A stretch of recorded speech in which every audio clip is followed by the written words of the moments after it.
Good evening, family, Hebrew Israelite family around the world. Glory and honor to the Father, Yahweh, the creator of heaven and earth, the sea and all that in them is, the God and Father of the Messiah, Yahweh Shah, who is the soon returning King of planet earth, the atonement for the sins of his people and our righteousness before the Father. Glory and honor to Father Yahweh, the Most High, and glory and honor to Messiah, Yahweh Shah. Greetings to the 12 awakening tribes of the children of Abraham, Isaac, and Jacob, awakening from their slavery and slumber, coming back to the Father Yahweh and being prepared for the soon return of the Messiah. Greetings to the 144,000 who are the forerunners of the return of Messiah and the establishment of the Messianic kingdom in the next 7 years. Glory and honor to Father Yahweh and to Messiah Yahweh Shah. Greetings also to the very precious souls from among the children of Shem, Ham, and Yafet that are not in the bloodline, but are of the blood of the Messiah, having been grafted into the family. Greetings to you. Greetings to the chat. Sister Daniels, Brother Ricky Boy, 144, Brother Baldy Thought, Sister Jillian, Akawamba and Yah, Sister Love Blue, Brother Tito on Rio Thesia. Greetings to all of you. We saw the new moon yesterday, and so it makes sense. It was about 30 or 31 days from the last one that we saw. And so here we are in the second month of the Hebrew year. I want to start off today a couple of things. There's a lot, as usual. Wednesdays are current events. And as usual, there's a lot going on. But before we get into it, please, brothers and sisters, remember Sister Daniels' husband, Robert Daniels. Sister Daniels is listening to your body. You can see her right here in the room. Her husband was diagnosed with Alzheimer's this week. Stage 3 or 4 is what they told her. So please keep her in prayer. She's working very hard to take care of her husband and maintain their household. So please remember her in prayer, if you would. That would be Sister Daniels and Brother Robert Daniels, if you remember them in prayer. Been brothers and sisters of ours for a very long time, decades, a couple of decades we've known them. So please remember Brother Robert Daniels and Sister Violet Daniels in your prayers. Appreciate it. One of the things I want to start out before we get to the main topic of today, was today we're talking about the exploitation of the Hebrews in America.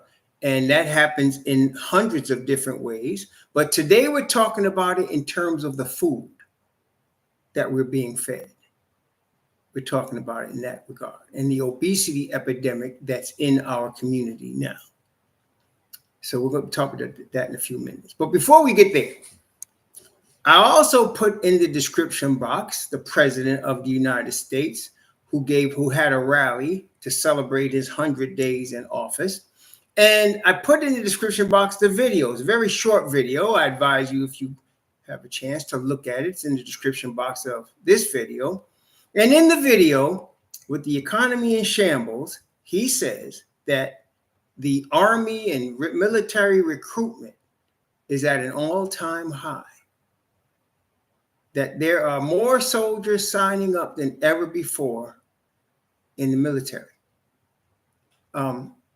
Question. From what you all know, Bible prophecy, and what you all know about the governments of the world, particularly the United States, the lamb-like beast, what do you think? Why do you think he is mentioning an increase in military recruitment? Why would he do that? Now, why is that important? What do you think? Family, where are you getting from that? What are you getting from our president?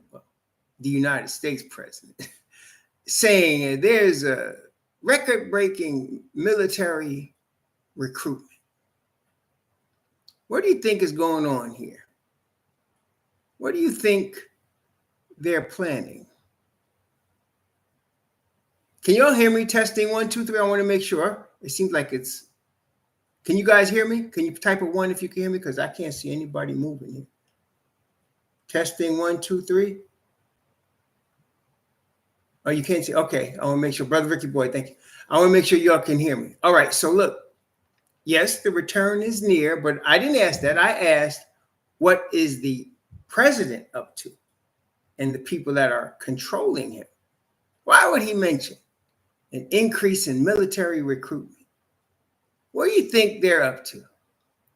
Do you think perhaps they're thinking about starting a war? Do you think perhaps they're getting people ready for a war? I mean, the economy is really struggling right now.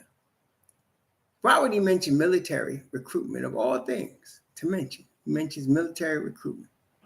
Not how he's going to bring down interest rates or prices or no, he mentioned military recruitment. I want you to listen to that video. They're planning war. They're planning war. And they want as many young men as possible to, and I mean young men because they're discouraging women from coming into the military. Okay, yeah. So talking about young men. But before we continue, I want to make sure, all right, so you guys can hear me, right? Because I'm going to play a little excerpt from Muhammad Ali. A little excerpt from Muhammad Ali. I'm going to play that, and I want to make sure y'all can hear me because I want you to hear this, and I'm going to ask you a question once this gets done, okay? So I'm going to play it right now. Tell me if you can hear it. I'm saying you're talking about me about some draft, and all of you white boys are breaking your neck to get to Switzerland and Canada and London. I'm not going to help nobody get something my Negroes don't have. If I'm going to die, I'll die now, right? Just like you. If I'm going to die, you my enemy. My enemy is the white people, not the Vietnams or Chinese or Japanese. You my opposer when I want freedom. You my opposer when I want justice. You my opposer when I want equality. You won't even stand up for me in America for my religious beliefs. And you want me to go somewhere and fight, but you won't even stand up for me here at home. I'm saying you're talking about I'm gonna let it run one more time. And all of you white boys are breaking your neck to get to Switzerland and Canada and London. I'm not going to help nobody get something my Negroes don't have. If I'm going to die, I'll die now, right? Just like you. If I'm going to die, you my enemy. My enemy is the white people, not the Vietnams or Chinese or Japanese. You my opposer when I want freedom. You my opposer when I want justice. You my opposer when I want equality. You won't even stand up for me in America for my religious beliefs. And you want me to go somewhere and fight, but you won't even stand up for me here at home. Let me ask you a question. Did you hear that? I want to make sure. Did you hear that? Testing 1, 2, 3. Did y'all hear that? Okay, look. So what did he say? He said the opposer of us are the people here in the United States. When we want freedom, justice, and equality, the greatest opposers are the ones that are trying to get us to go fight for them in another country. All right, now look, that was 1967. That was 1967, 58 years ago. That was, he spoke that. Let me ask you, has anything changed in that regard? Has anything changed in that regard? In other words, are our enemies still here? Are they still oppressing and opposing and exploiting us? Is it still difficult for us to get any type of equal rights here in the United States? And is the same powers that create war still fighting us? Right. So the reason I mention that is because with them trying to build up the military machine and wanting to start war, they're going to want all your boys to go. Your grandsons, your sons, they want them to go. I want y'all to remember these words from Muhammad Ali before they get all hyped and patriotic to fight for a country that hates them, that opposes them. Okay? I want y'all to remember that. All of us. I got grandchildren that's going to be that age. And so, you know what I'm saying? So remember that. Remember this. Okay? Pray on this. That's the side point. Okay? That's the side point. Our enemies, 100% of the time, not 90% of the time, not 95% of the time, 100% of the time are exploiting us. Our enemies, 100% of the time, are lying to us. They're lying to us and they're exploiting us. So, let me ask you a question. First thing we need to know is, who are our enemies? Who are the enemies of the Hebrews? Now, Muhammad Ali said it was white people. That was pretty general, broad statement. We can't completely agree with that because we know that that's not 100% absolute, as we have people called white that are with us. So who is our enemy? But what did he say? The opposers of our people.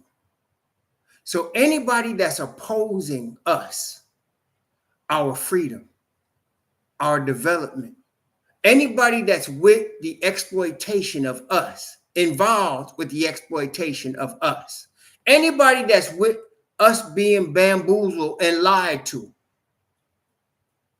is our enemy. Do we understand that? Testing 1, 2, 3. Am I right on that? Anybody that's opposing us, and I'm not talking about us in terms of melanated people, although that is another general blanket statement. I'm talking about opposing us as awakening Hebrews. I'm talking about opposing us.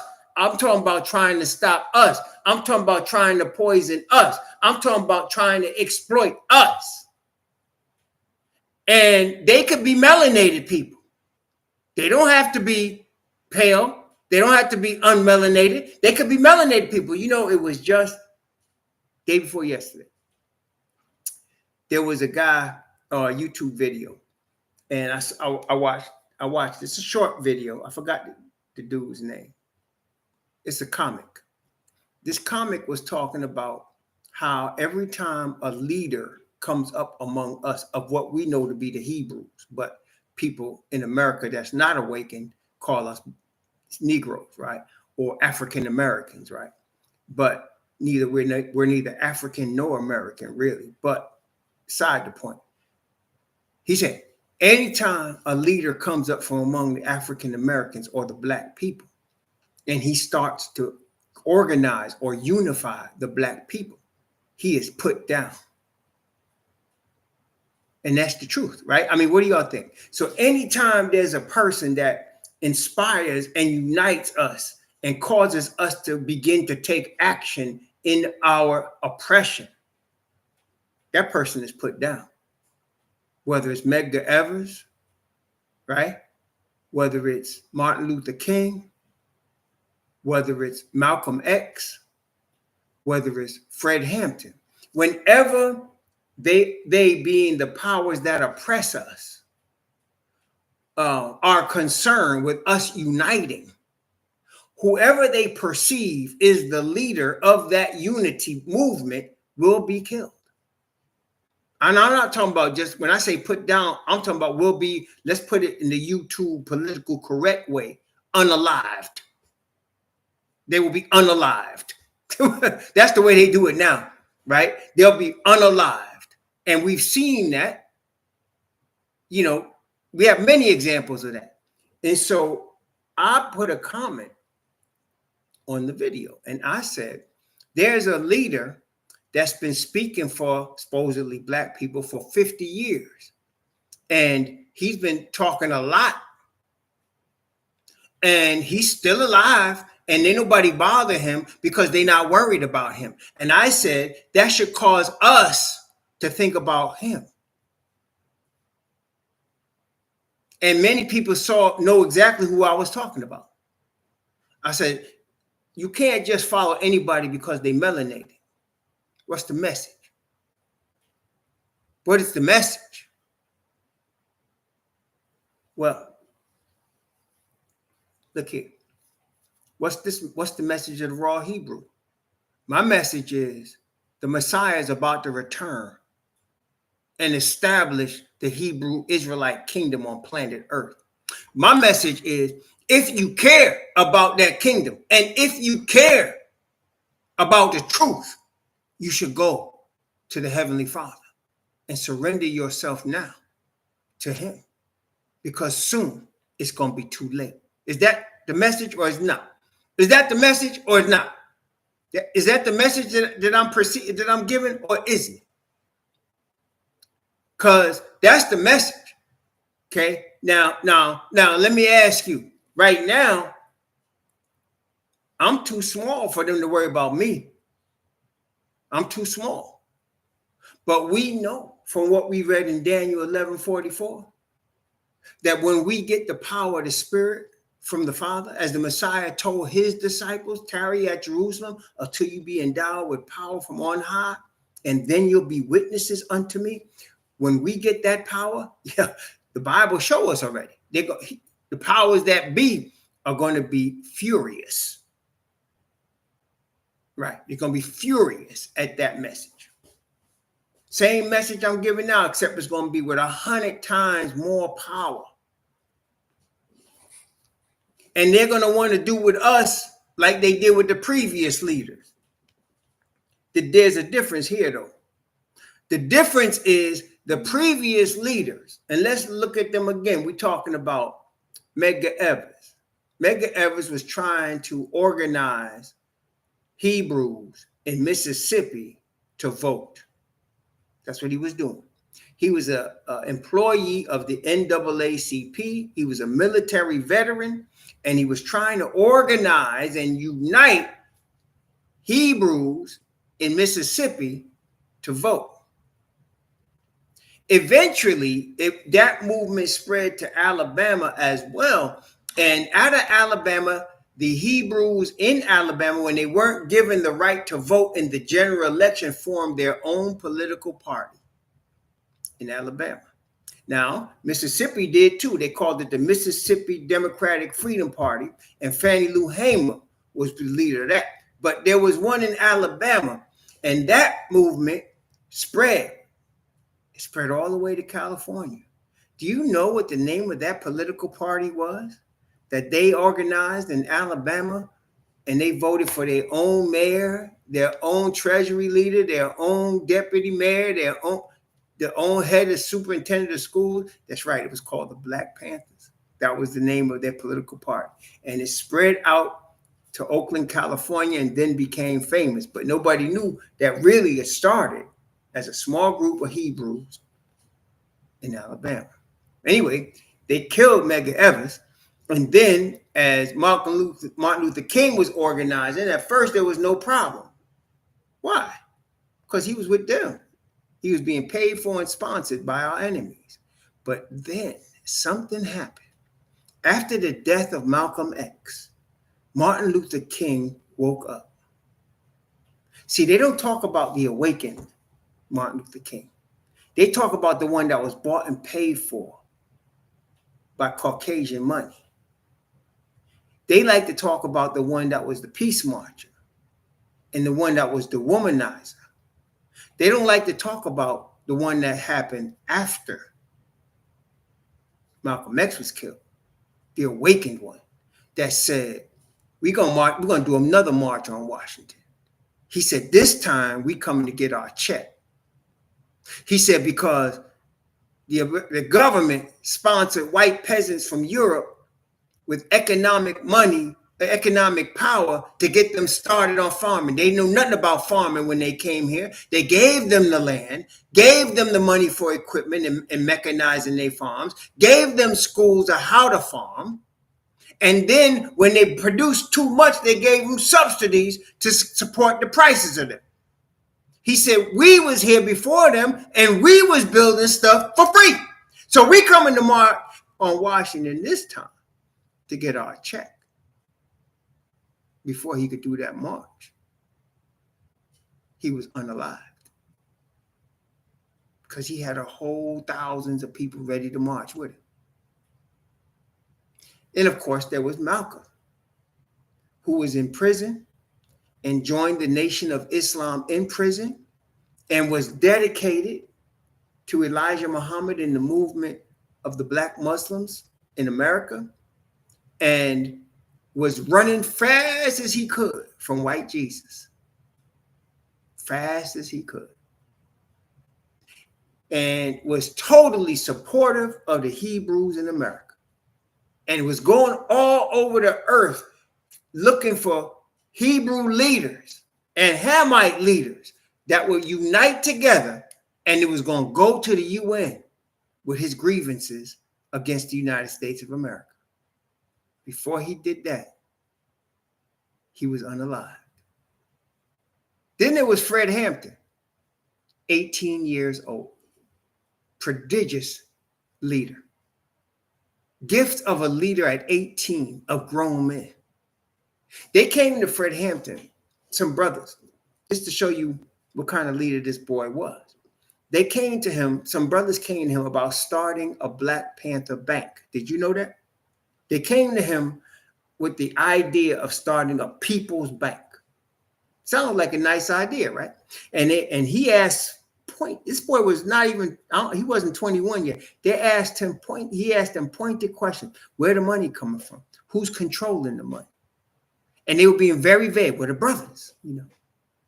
And after a few minutes of him asking them pointed questions about this people's bank, he said, the way y'all talking, we'll be as bad as the pigs by the time we're done.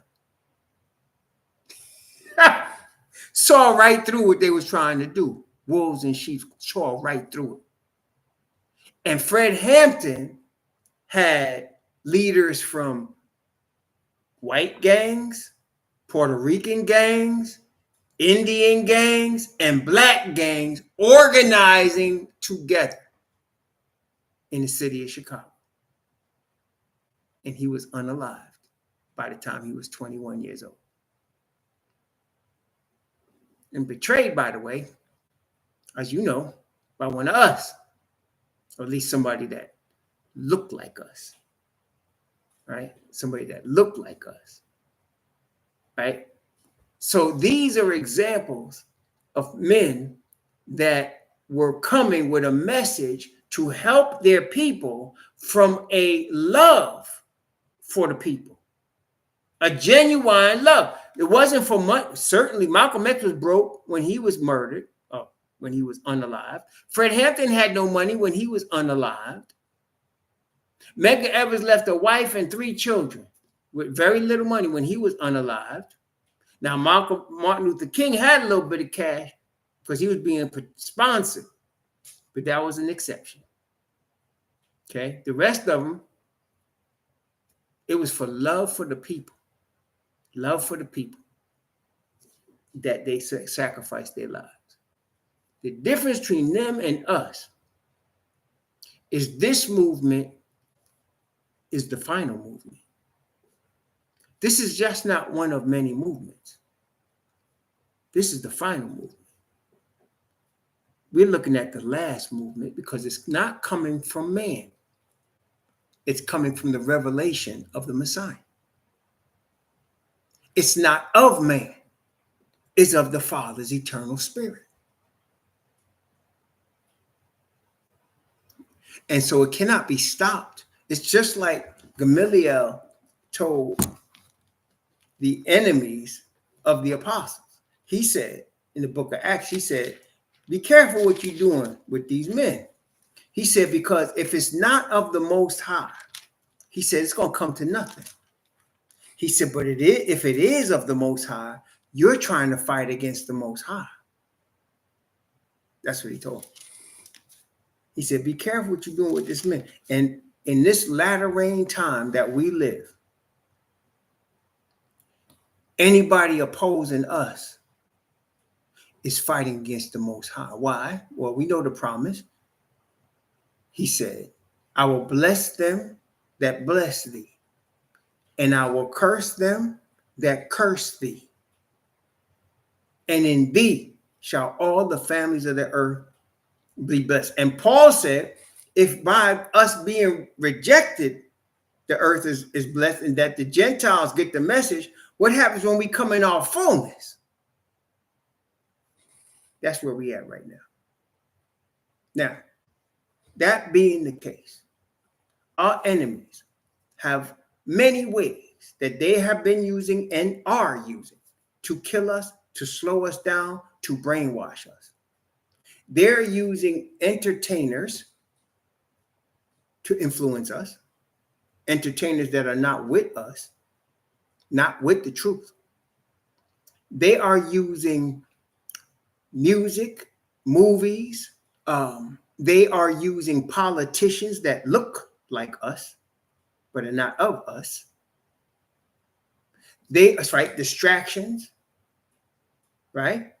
They're using many ways. Then, of course, we know the expensive, exotic drugs in our red line created ghettos. See, we all, oh shit, let me not speak for everybody, but look, most of us know what a ghetto is. We may not even lived in one. Like, I never lived in one, but I had cousins definitely that lived in ghettos. And it was interesting. I remember on Long Island, right? My father and mother moved way out east. At the time, my family came, my father's side came from sharecroppers and work helpers and household maids in Florida. And left here, Florida, to go to Hempstead, Long Island, to try to really just get freedom. And so my father and all his brothers and sisters were mostly, there was 8 of them. 4 of them were born in Florida. The other 4 were born in Hempstead. And they were dirt poor. My father was born in the basement of a rented house. They couldn't even go to the hospital. Okay. He was born in the basement of a rented house on a mattress. And that's how they was raised. Now, when my father grew up and met my mother, you know, a hard driving Jamaican woman, she wasn't having no poverty. She wasn't having no project. She wasn't having it. So they went out. There was opportunities at that time for the Hebrews to go eastern Long Island. There was hardly, they used to call all of us country because we was out there where now it's very populated, but then there was hardly populated. And we went out there and they were able to have my mother's boss sign for them to get a mortgage so they could build a house. That's the house I grew up in. And so I never knew what a project was growing up until I was cognizant of my cousin and my father's sister, my Aunt Tuji, and my cousin. And we went to go visit Aunt Tuji. My first time I remember that I was conscious of it, I must have been 7, maybe 7 or 8 years old.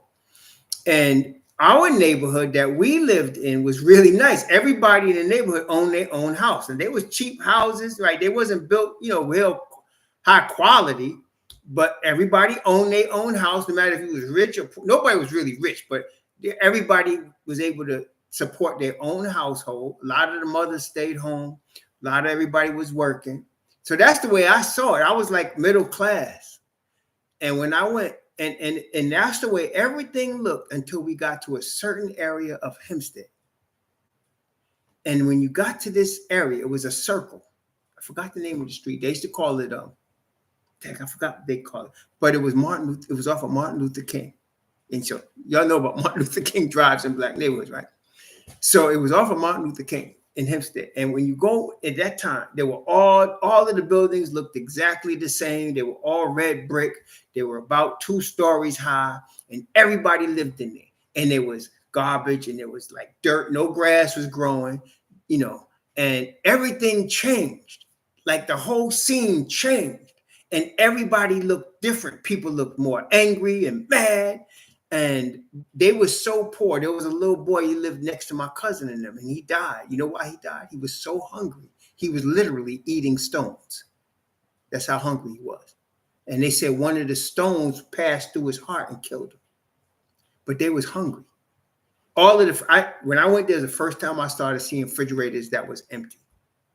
Because my father always made sure our refrigerator was full because he grew up hungry. And he was making sure we was never hungry. So that's the first time I seen it. And so I didn't understand why it was, but it was, okay? And then later on, I started to understand this was arranged. Like these people didn't want to live like that. It was arranged for them to live like that. And then later on, that was the 60s. Then came the 70s, then the 80s came, and crack came. And it came with a flood. It came on like a flood. I remember my experience with crack. I didn't use it. I was very fortunate. I was into weed. I did a little white powders, all of that. And then the Most High got me, and I left it all alone. I mean, I just left it all. I left the weed. I left the white powder. I left the wine. I left everything. As soon as I left, I was about 83, 84, man. I was doing the ministry. I had completely turned around. And I was doing a ministry in a drug clinic, a methadone clinic in Harlem. It was called Joint Disease Hospital. I don't know if any of y'all remember that if you're from New York. There was a methadone clinic called Joint Disease. It was in Joint Disease Hospital. It was one of the floors they used for a methadone clinic. It was a regular hospital. But, that was it. So I used to go there, and I was basically the chaplain of the methadone clinic. So every day, every week, a couple of times I go in there, and you be seeing people with their arms swole up. You ever see that? Because they done shot up so much that their arms or their legs be swollen. And some of them, they were shooting in their neck, and shooting all over their arms, any place they could find, in their toes. And you would see it, the swell up arms and stuff. So one day I came in there, and there was these two, like one was 13 and one was 15, young Puerto Rican girls. Like, I was looking like, what are y'all doing here? And I thought to myself, they can't be on heroin. They're so young, I came in on a Sunday. I could come Sunday, Wednesday, and Friday to that clinic. I came on a Sunday and saw them. They came to the Bible class. Then on Wednesday, I found out they both jumped out the window and left. Like, I guess they were court ordered to come to the clinic or whatever, but they jumped out the window to get out, and they just left. And so I told my friend about it later. I told him what I just told you, and he said, "Oh, they was on the cracks." I said, "The crack?" He said, "You ain't heard about crack?" I said, "Nah." He said, "Man, that thing is everywhere." This was 84. He said, "That thing is everywhere. Everybody." He said, "They give it to little girls because as soon as they give it to them, they hooked." I couldn't believe it. And then that same time, I happened to go out to Long Island to visit my boys. Because when I came to the Most High, I came to the Lord as a Christian, right?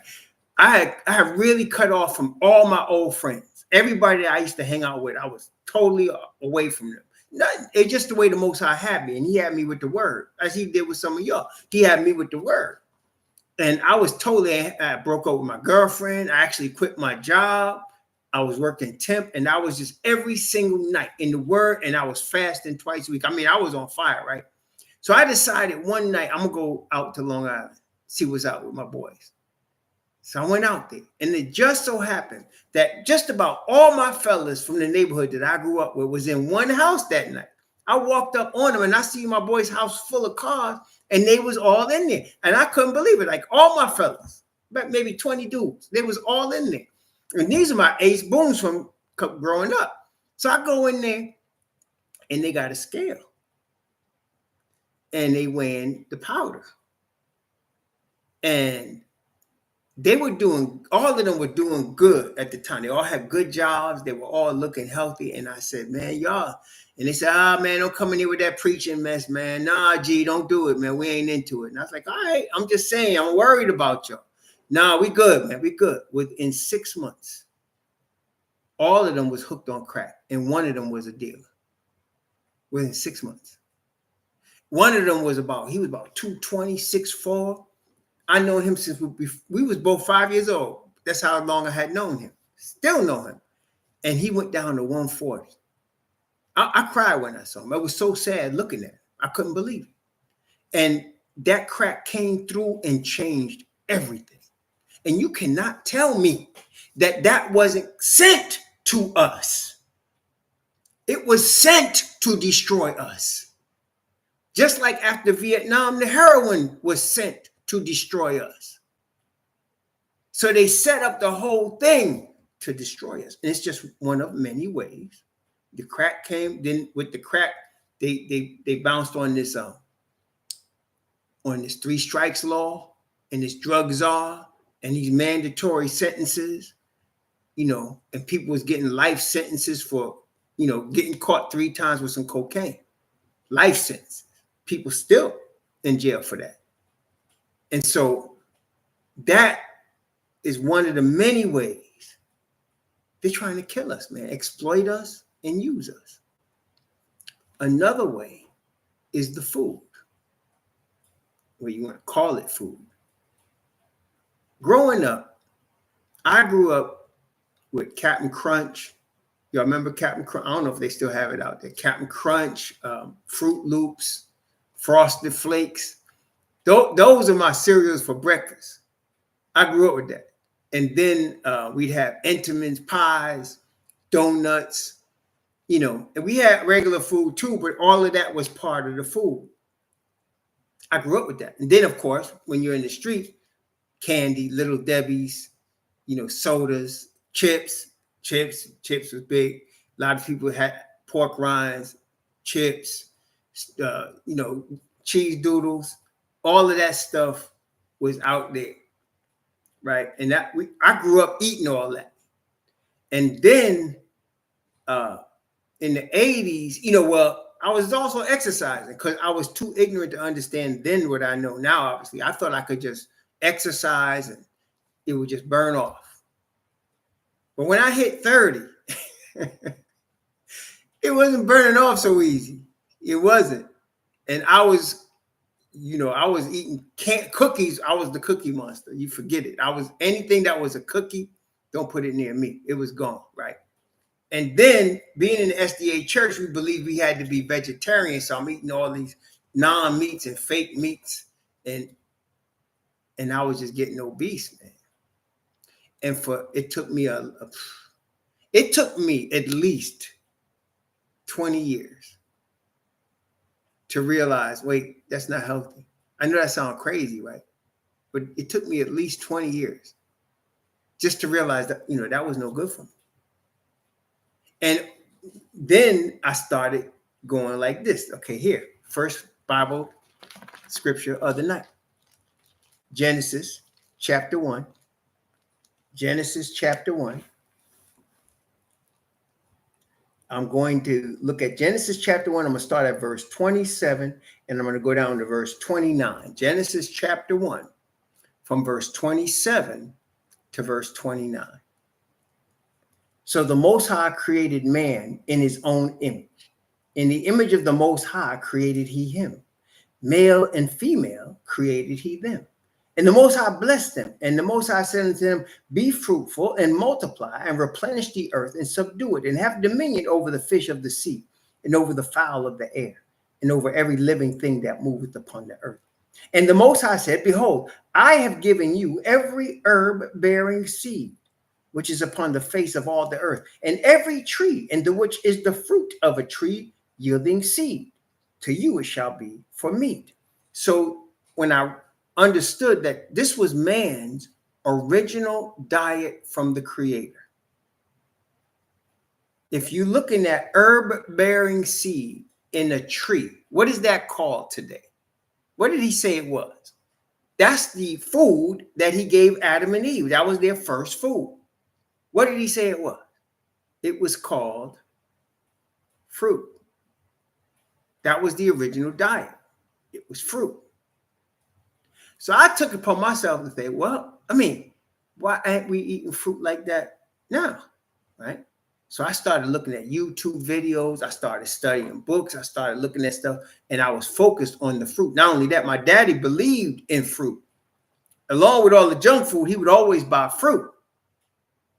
Okay. And so I said, oh yeah, fruit can't hurt me. And I became a fruitarian. I would say 2004, when I consciously became a fruitarian, 2004. I tried it in 2001, but it wasn't, I didn't have a name for it. I didn't know that people actually lived on fruit. I just experimented with it myself and got good results. Then I fell off the wagon. Then 2004, I came back to it. And I stayed a fruitarian, I would say a good 5 years, 6 years, something like that. It was hard, though. It was very hard. I'd have cravings, and I would also have a lot of energy, though. See, I would have a lot of energy, man. At that time, I would take my son out. We would play full court one-on-one until 10 o'clock at night. I would take him out to the park, and we'd do sets of 20 chin-ups at a time, 20 pull-ups at a time until we got to 100. And then I'd do like sets of 60, 70 push-ups. I had all kind of energy, but I had cravings. And not only that, the fruit costs a lot of money. To get good fruit, organic fruit, costs a lot of money. So it was really not sustainable. And I didn't understand why until I understood from reading the word that the fruit that I was eating wasn't the fruit Adam had. The fruit Adam was given was a completely different food, because the fruit I was eating, the seeds had been mingled, manipulated, and man had, changed it for his profit. And so, and not only that, during the course of centuries, the nutritional value wasn't the same. And I read somewhere where somebody said 1 apple in 1900 is the equivalent of 10 apples in 2000, whatever. 1 apple's nutrition in 1900 was the equivalent of 10, 100 years later. And I said, see, that's what the problem is. I'm missing nutrients. Okay. I thought, and I was eating a lot. You could ask my wife, my daughter, I was eating a lot of fruit, man. I mean, really, I would have 10, 15 bananas for a meal. I would have like 10 oranges for a meal. That's what I would do. But it wasn't working long term. It was a very hard struggle for me to do that for the 5 years. Very difficult struggle. And so I thought to myself, I shouldn't be struggling as much. And this is one of the things, brethren, I want to tell you. If you're struggling in your diet, listen to me carefully now. It's not your fault. I want you to really understand that. If you're struggling with your diet, it's not your fault. You're being set up. And the guilt you feel is setting you up further. Okay, that's right. Even some of the fruit. I was eating watermelon, and then I realized, wait, I'm eating seedless. I'm eating seedless watermelon.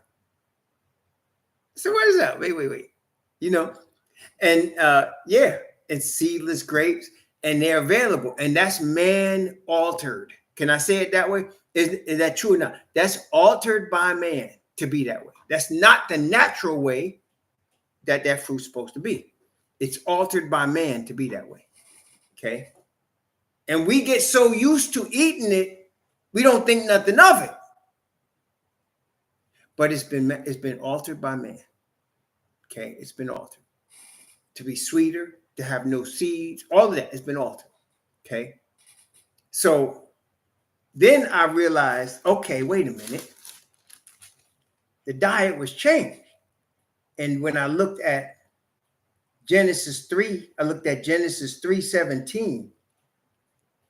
And I read that, and it said, and unto Adam he said, because thou hast hearkened unto the voice of thy wife, and hast eaten of the tree of which I commanded thee, saying, thou shalt not eat of it, cursed is the ground for thy sake. In sorrow thou shalt eat of it all the days of thy life. Thorns also and thistles shall it bring forth to thee, and thou shalt eat the herb of the field. In the sweat of thy face thou shalt eat bread till thou return to the ground, for out of it wast thou taken, for dust thou art, and unto dust thou shalt. So I said, oh, that means vegetables and grains. I said, oh, vegetables and grains were added to the diet. Of course, I started doing that. I was eating bread, toasted bread, Ezekiel bread. I was eating grains and rice and getting fatter. And still having cravings for sweet stuff. That was really, I had cravings for sugar. I am a sugar addict. That's one of the ways I overcame it, realizing I am addicted to sugar. Not just sugar, processed sugar. And I have to realize it's a day-by-day battle over processed sugar.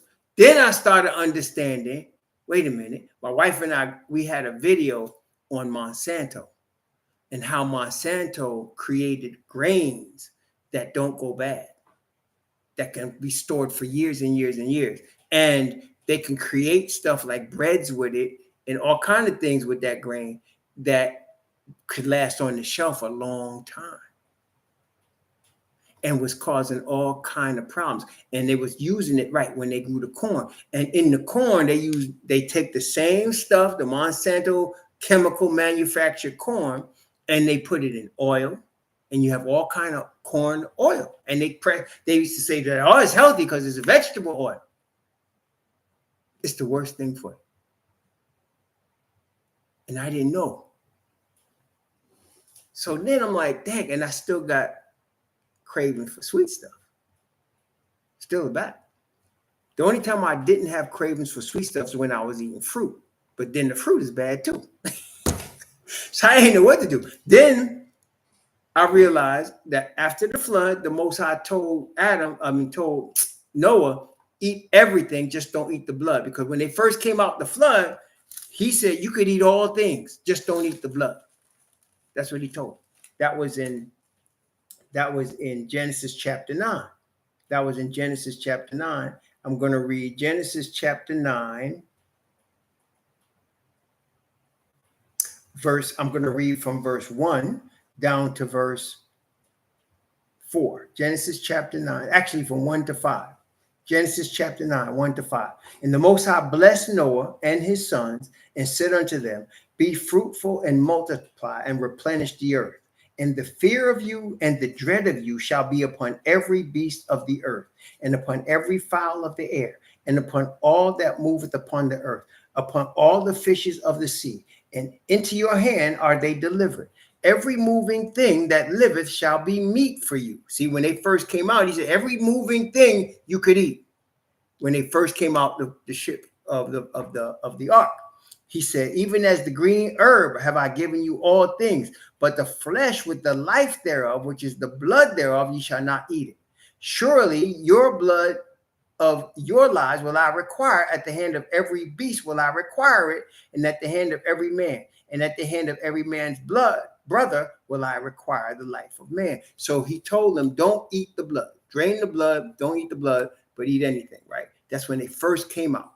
Then later on, when he has Abraham's children and Jacob's children, and he has Moses, and he called Moses. Remember, in the beginning, the Most High named the children of Israel.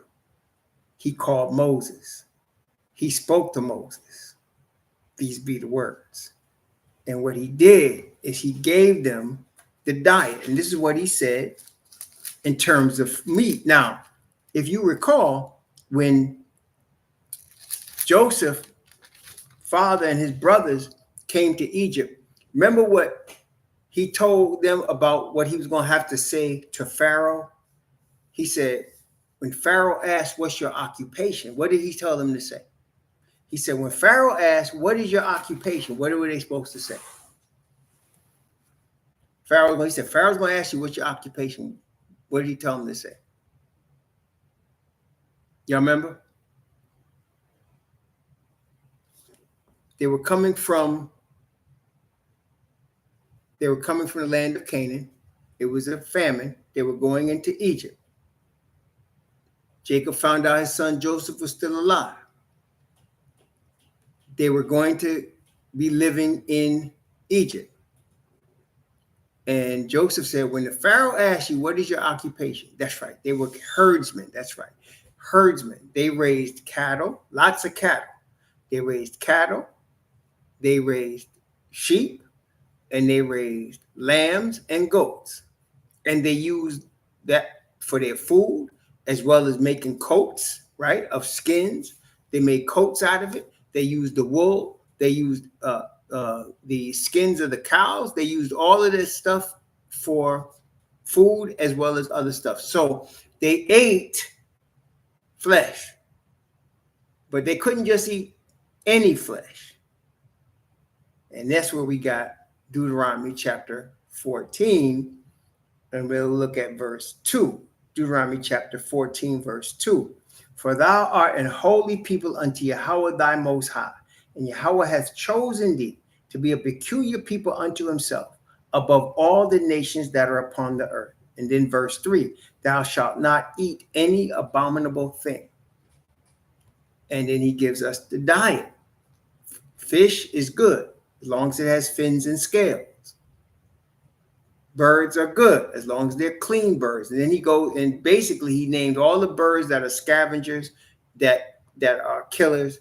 He named those birds, don't eat them. Eagles don't eat. Vultures don't eat. And he named all the birds. He said clean birds, those that don't do that, like quails, chickens, turkeys, you could eat that. But don't eat these. He named a whole bunch of birds not to eat. Then he said don't eat the pig. And he tells you, and of course we know you could eat goat and lamb and cattle, right? So he knows that. You can have eggs. He talked about that. But don't eat the pig. Now, of course, and our fathers, that's how they ate. Okay? Until the captivity. Until the captivity. And in the captivity, notice what Ezekiel tells us. In Ezekiel chapter 4. Ezekiel chapter 4. So the Most High was using Ezekiel as an object lesson to the captives. They were captives being taken from Judah. And so Ezekiel was being used as an object lesson. So let's start at verse 9 of Ezekiel chapter 4. And I'm going to go from verse 9 down to verse 13. This is Ezekiel chapter 4 from verse 9 to verse 13.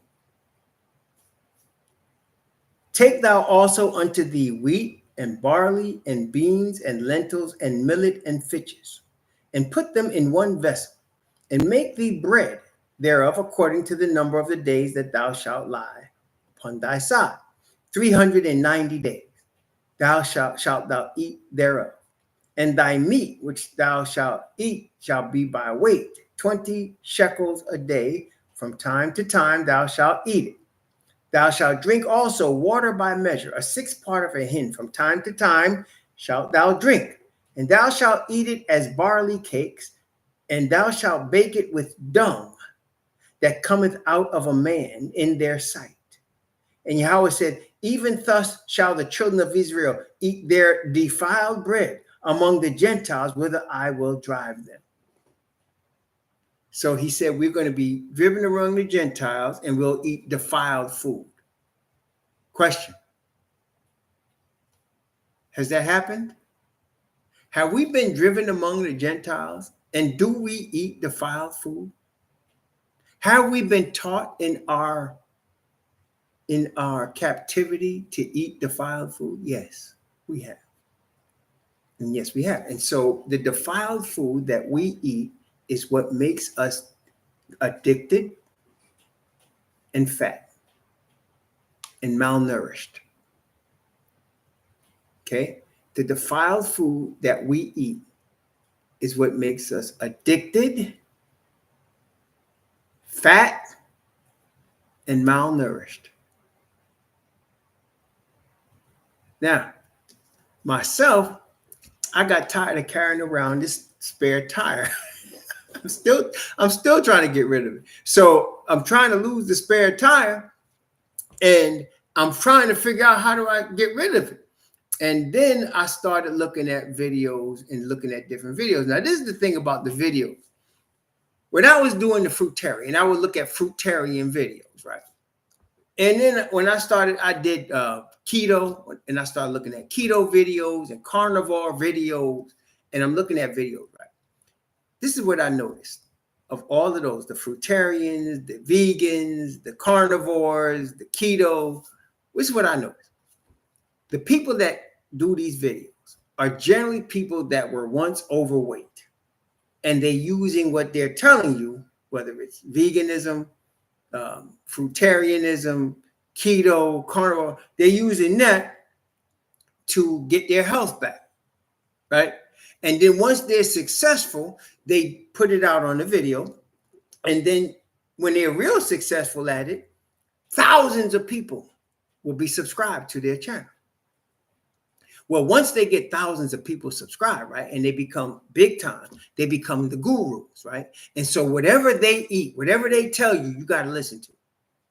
And they get ridiculous with it. And what it really is man becoming a god.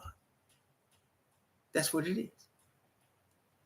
And so the Bible gives us counsel in this situation. In 2 Thessalonians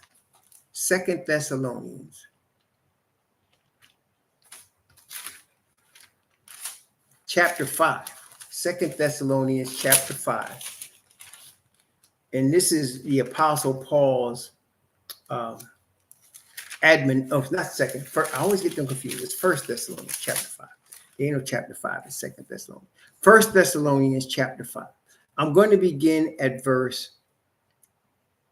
it's verse 21 that I want. He gives a list of things here. I'm going to start at verse 16. I'm going to go from verse 16 to verse 21. They're very short, but they're very powerful, these admonitions that he gives to the readers of the people at Thessalonica. He says, rejoice evermore. Pray without ceasing. In everything give thanks, for this is the will of Yahweh in Messiah Yahushua concerning you.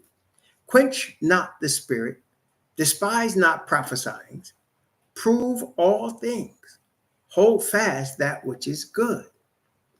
Prove all things. That's the thing.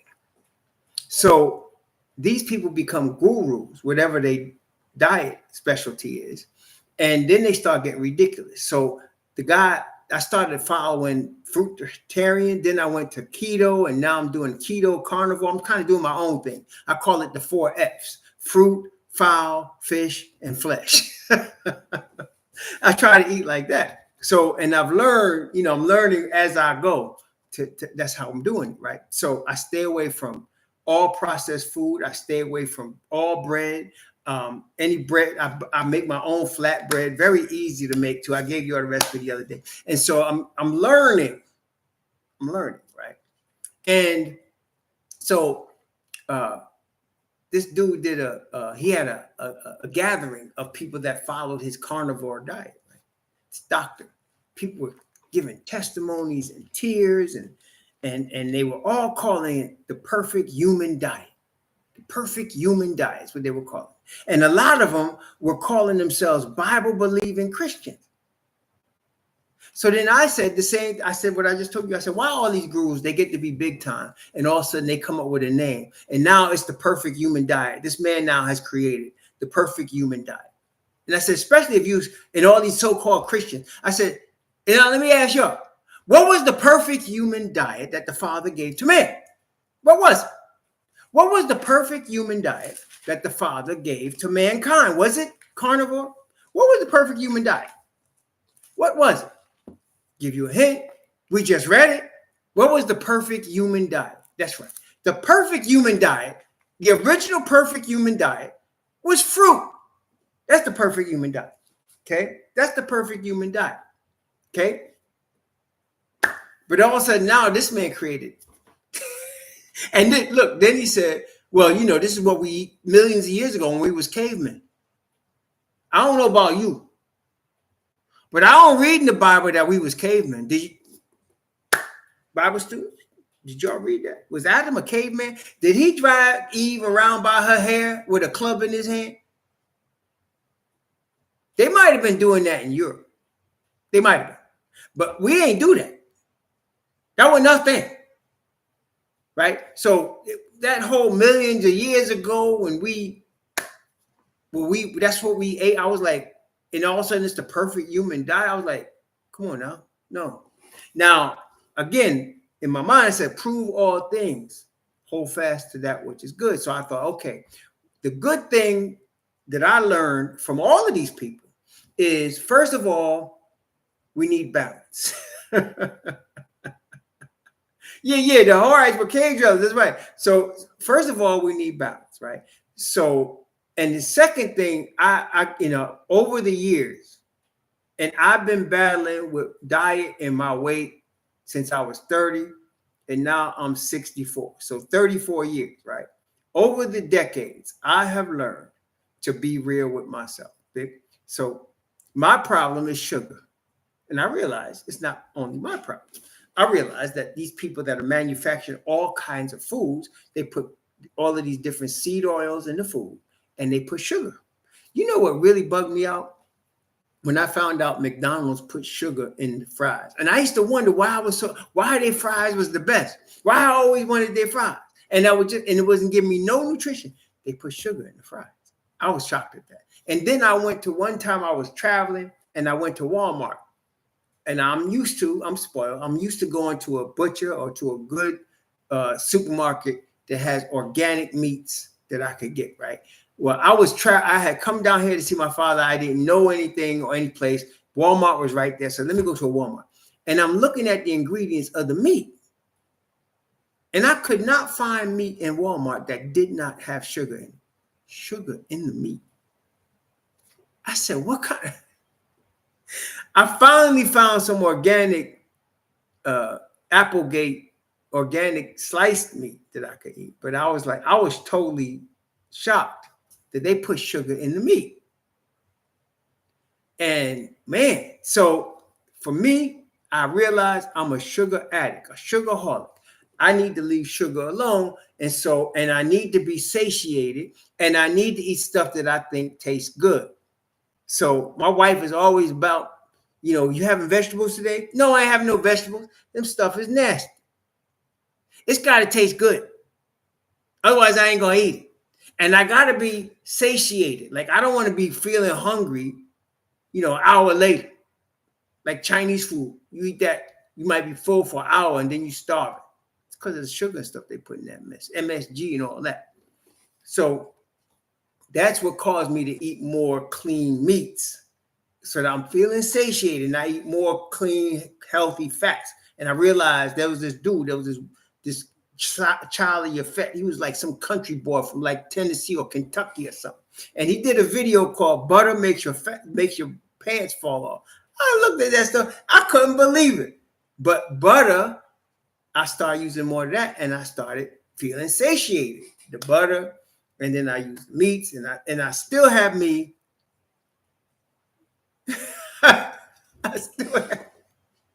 I still have me some fruit. I don't overboard on the fruit though. I keep it moderated. Like today I had 2 Honeycrisp apples. So I keep it like that. I don't do that every day, but I have it once in a while because the fruit really stops me from eating just meat. I start getting Charlie horses and muscle cramps and stuff. So I eat a little piece of fruit, help me out. And for the first time, without trying to starve myself or anything, my blood sugar went under 100. I was shocked at that. I mean, my blood sugar went under 100, man. I was like, dang. And so that's when I'm on the right track. Because my blood sugar was always over 100. I was always being told I was pre-diabetic. Since I don't trust doctors and I'm a stiff-necked Hebrew, I told them doctors where to go. But that's like, okay, we got to do something about this. So then I started cutting out the sugar or anything with sugar or anything processed. It was hard, though, because I liked me some rice, man. So I gave up the rice. Yeah, man. I found like I've been, I go to the organic section and I get the organic stuff and I order some. Some companies deliver you grass-fed organic stuff, and I'll get that. Or I try my best, and then I look at all the ingredients, and if it ain't just meat, then we leave it alone. Okay, but yeah, I look at all the ingredients, make sure we just getting meat. That's it.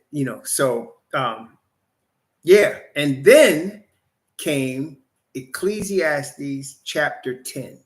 Ecclesiastes. Yeah, I used several of them, Castle King. Some of them were good, some were not. The one I stuck with myself is called Good Chop. Good Chop. That's what it's called. I done tried it.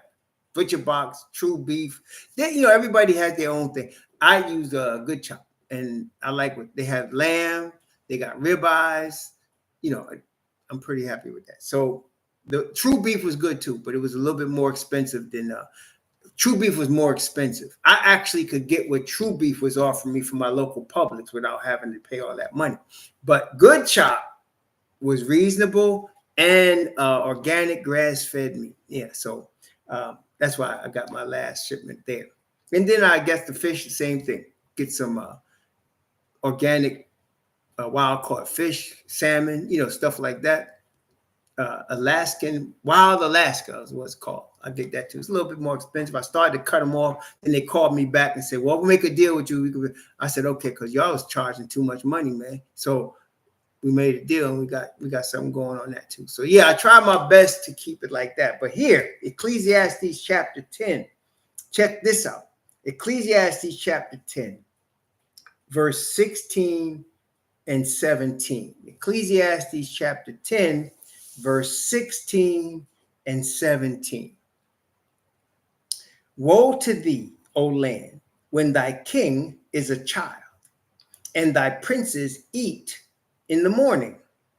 Blessed art thou, O land, when thy king is the son of nobles, and thy princes eat in due season, for strength and not for drunkenness. So I looked this up.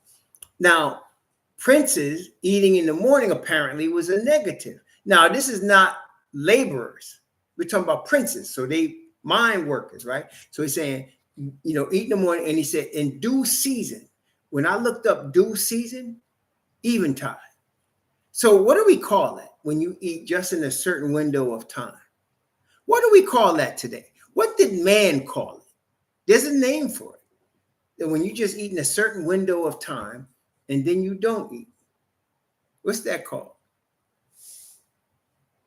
What's the modern term that they use that somebody discovered? What's the modern term for it? They call it intermittent fasting. Isn't that what it's called, Castle King?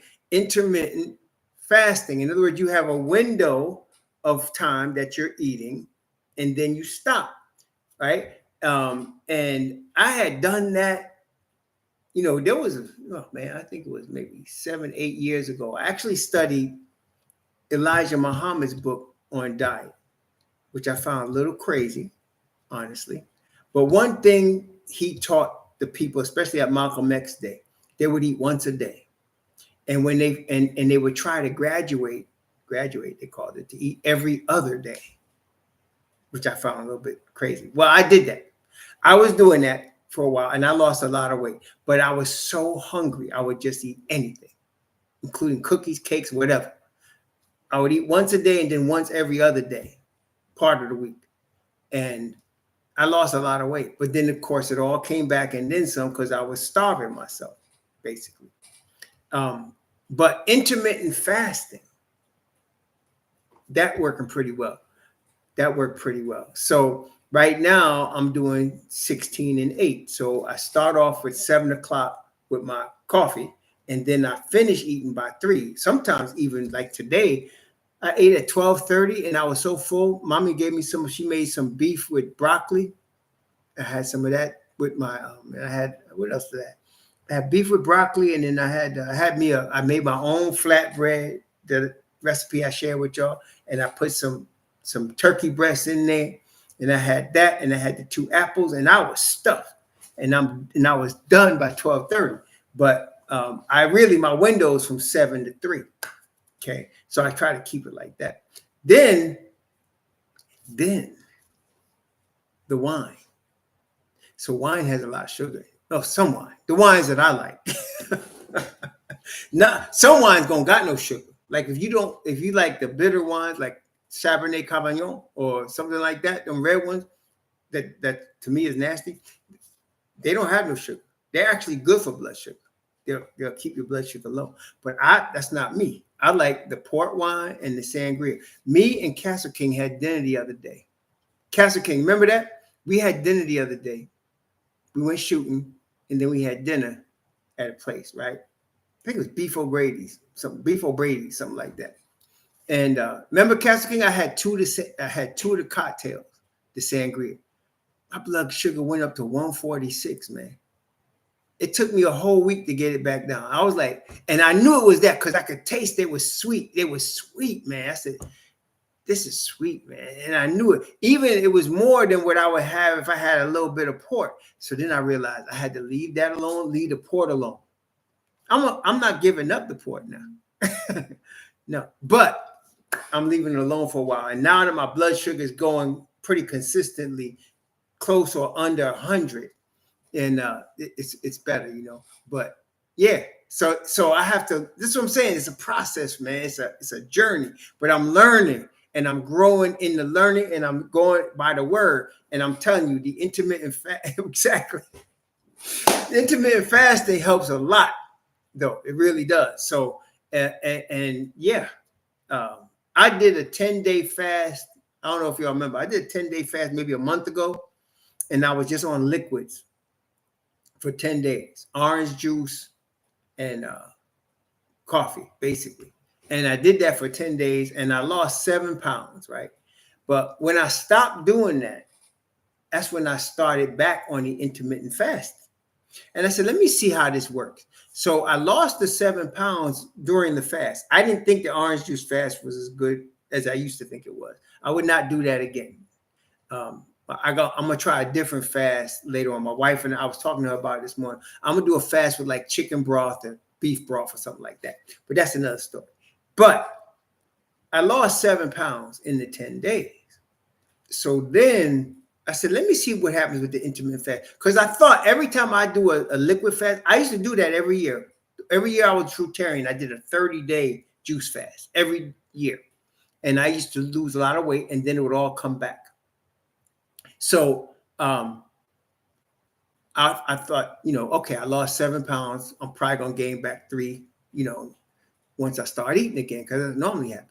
So I said, let me do this intermittent fast right after I finished that. Do you know, since the intermittent fast, I lost another pound, and I'm not slacking on anything. I'm eating my normal high, flesh, fowl, fruit, and fish, and I'm sticking in my window. And I lost another pound, without even and I was even shocked. I was like, oh, shoot. I didn't even, I wasn't even I thought I would gain, but I lost. So the intermittent fasting is really good. It's really good. Even if you have to start with a 12-hour, you stop eating for 12 hours and you could eat over a 12-hour window. That's a good start. Start where you can. I've done it before, and I've eaten 1 meal a day for many years. I did that before. I've done just about all of it. So right now I'm sticking with the 16 and 8, and that's working very well for me. And I'm staying away from all the processed foods, especially carbohydrates. Well, I don't want to say that, Sister Cat. She asked, are we not supposed to eat breakfast? If you're a brain worker, well, put it this way. If you are a manual laborer, if you're outside, you need to eat breakfast. You hear what I'm saying? But I would still recommend an intermittent fast. You just work around how you got to work. You understand what I mean? Some people need the breakfast. So, yeah. So, so I was doing that too, Sister Castro. It just didn't work for me. Some people will work for you. It works for you. Good. Keep doing what you're doing. I ain't no doctor. So if it works for you, it works for you. For me, I need to have a set window. And for right now, 8-hour window is more than enough. I'll eat, really, I count the coffee as a meal. So I eat I have the coffee, then I usually have 2 other meals before in the 8 hours. And that's it. But today I just had one big meal within 30 minutes, and that was it. But see, everybody's different. Castle King said he needs the breakfast. See, there you go. Eat the breakfast then. See, eat it. That's what I'm saying. Just have a window and know when your window's up. That's it. That's it. Eat what you want in your window. You know what I mean? And then when your window's up, that's it. Whether it's 8 hours, 12 hours, 10 hours, 6 hours, 4 hours, 1 hour, whatever. That's your window, right? And this is the thing I want to also stress. I'm not trying real hard. If I needed a 10-hour window, I would do a 10-hour window.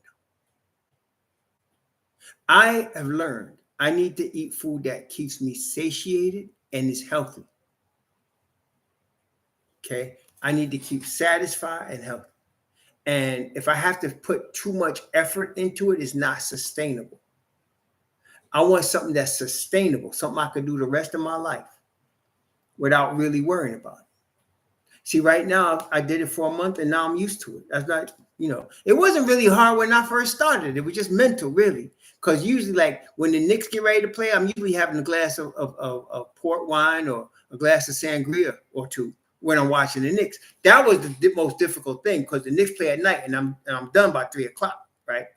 The fast extends a little bit on the weekend because I'll get up later, and then I might have something then. But Monday to Friday, 3:00, that's it, and I can't be having a wine when I'm working, so I just don't do it. So, but do what's comfortable that works for you. If you eat breakfast and you want to do whatever your window is, if it's 8 hours, whatever, do it. Mine, like I said, I start at 7 with the coffee and finish by 3. In the weekends, I usually start at 9 and finish by 5. Because on the weekends, I might have me some wine, but that's it. That's how I do it. But it took time.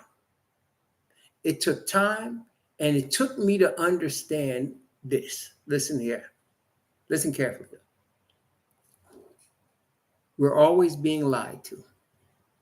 We're always being manipulated. Always. Okay? They're always manipulating us.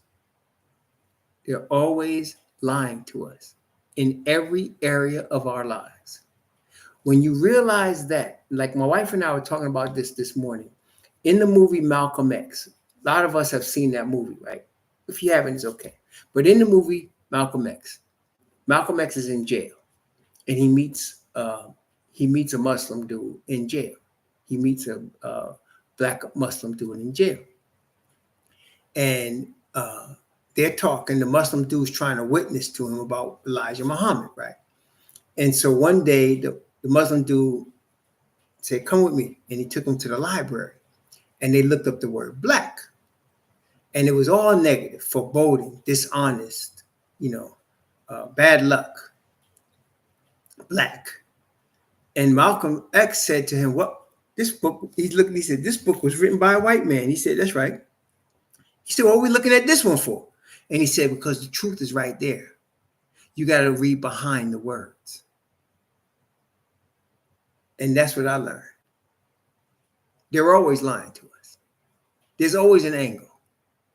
The liberals want us to be thinking that liberals are the answer to our problems and conservatives are the devil. The conservatives want us to think that liberals are the devil and they're the answer to all our problems. And the truth is, neither of them are. And they're always trying to get us to be sympathetic to their side when they're both lying to us. Neither of them are for us. They're all against us. Whenever they're talking about food, they're just trying to sell you the food. They're going to try to give you what you want to hear, that is healthy or that is good for you, or does this for you, or does that for you. But their object is not to make you healthy. Their object is to sell the food, to get you to buy it. The object is the corporation wants to make money. They don't care if you're sick or not. They'll tell you whatever you want to hear to make you buy it. When you understand that, then you learn not to trust them. You don't trust the media. You don't trust somebody trying to sell you food. You don't trust the food. You only trust the Spirit of the Most High and His Word. And He, by His Spirit, will cause you to prove all things and hold fast to that which is good. Does that make sense, y'all? So when I got to the point, I understood not to trust media a long time ago. But I did not understand that all of these commercials showing all these young people running on beaches, eating junk or eating pizza, that's not real. They're lying to you to get you to buy that pizza, or to get you to buy that drink, or to get you to buy whatever, or take this drug with all the side effects. They're lying to you to manipulate you. Okay, one more scripture. One more. When I realized that, it opened my eyes to a lot of stuff, man. A lot of stuff. Revelation chapter 18. Revelation chapter 18.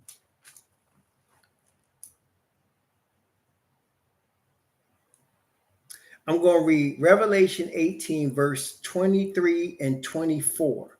Revelation 18 talking about the system of Babylon. This is what Revelation 18 is talking about. The system that we live in, that the Bible calls Babylon. Revelation 18, verse 23 and 24. And the light of a candle shall shine no more at all in thee, and the voice of the bridegroom and of the bride shall be heard no more at all in thee, for thy merchants were the great men of the earth. For by thy sorceries were all nations deceived. By thy sorceries were all nations deceived. We're going to come back to that. And in her that was found the blood of prophets and of saints and of all that were slain upon the earth. In the system of Babylon, the blood of prophets and saints and all that are slain she's guilty of. And her sorceries. If you look up the word sorceries, I'm not going to get, once I got dinged, but so I ain't going to go as deep into this. I'm going to let you look at it yourself. But if you look up the word sorceries in the Greek, okay, the word sorcery is translated pharmakia. That's the Greek translation of the word sorcery. I'll let you decide. Pharmakia. I'll let you decide. What's that? You can find out for yourself. You can see for yourself. What does it sound like? Pharmakia. It's about what it is what it sounds like. And it's what's deceiving us. Okay, that's right. It's what's deceiving us. To kill us. To exploit us. Yes. Pray to the Heavenly Father that he help you overcome the deception that they're trying to use to kill you. It is not your fault. You were born in a system designed to bamboozle you. Listen to me now. It's not your fault. You were born into a system designed to bamboozle you. It's not your fault. We were captives in this system. And we're just awakening to understand that we were captives in this system. We know our fathers worshiped other gods while we was here. But now that we here, you have to understand. They're trying to kill you with the food. Pray to the Heavenly Father that he will show you how to eat. Again, I said one more, I lied. One more scripture. This is Exodus chapter 23, verse 25. Exodus 23, 25. Count the promises of the Most High. Pray to your Heavenly Father for him to teach you what you should consume and what you shouldn't consume and help you. I know, like I said, with me, eating the flesh and the fish really keeps me satiated, and that helps me reduce, my need or my desire for anything processed, because some stuff was hard, very hard for me to give up. Cookies, rice, very difficult, pasta. But now when I'm just eating the fruit, the flesh, the fowl, chicken, eating and making most of it myself, it's very easy now. It becomes very easy. Verse 25, Exodus 23, 25. And ye shall serve Yahweh, your Most High, and he shall bless thy bread and thy water, and I will take away sickness from the midst of thee. That's the promise of the Most High to his people, even in our captivity. Praise the Most High in the peace, even in our captivity. That's the promise of the Most High to his people. Let them kill others that are not awakening. We are awakening. We should receive this blessing from the Most High. It's of him. It's not of man. Okay, it's of him. Sometimes man gives you some good ideas, but don't trust man. Trust your Heavenly Father. May the Most High bless you and keep you. May he cause his face to shine upon you and be gracious unto you. May he lift up his countenance upon you and give you peace. Shalom, family.